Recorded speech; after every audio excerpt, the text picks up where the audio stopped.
बघा भावा बहिणींनो, आपलं घर किती भिजले.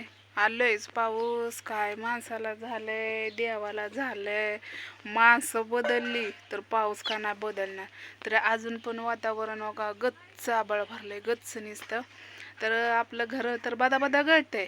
नुसतं राहायचंय पसारा ठेवण्यासाठी.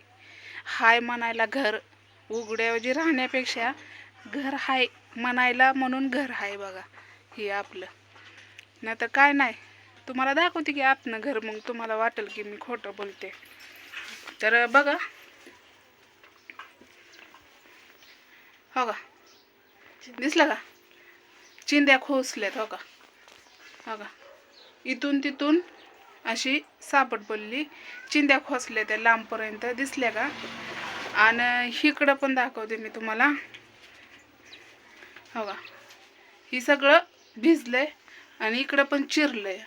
पण इकडं सांड नाही पडले, फक्त चिरलंय. आणि तिकडं लय लय म्हणजे लय चिरलंय. पांढऱ्या सगळ्या चिंध्याच खोसल्या त्या बघा.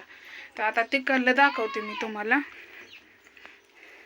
हे पण छान नाही, हे पण गळतंय हो का. इकडे देवाच्या पाठीमागं चिरी पडली, दिसलं का, चिरी पडली हो का. हो का, चिरी पडली.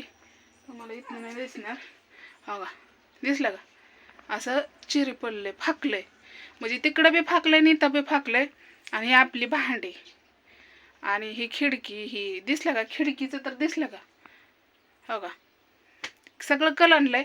आणि हो का, पाणी सगळं गळतंय. आणि इथं जास्त गळतंय, इकडं कमीच गळतंय. इकडं नाही गळत, फक्त पाणी येतं इकून.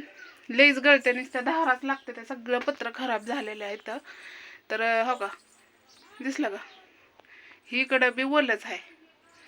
तर हे आपलं देवाची रूम नुसतं पसारा ठेवण्यासाठी ठेवलेलं आहे, केलेलं आहे, बाकी काहीच नाही.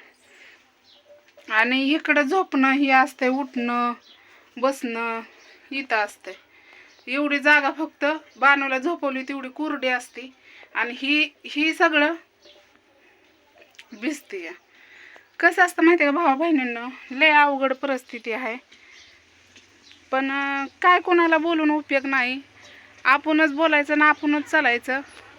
पण माझं काय हरकत नाही, कवा दासन सांगून यायचं नाही. पण एवढंच की लेकरं घरात असते ती म्हणून जरा थोडी काळजी वाटते. तर तुम्ही म्हणसान की ताई तर पुढच्या हेड्यामध्ये बोलतील, लईच हेड्या मोठा होतोय.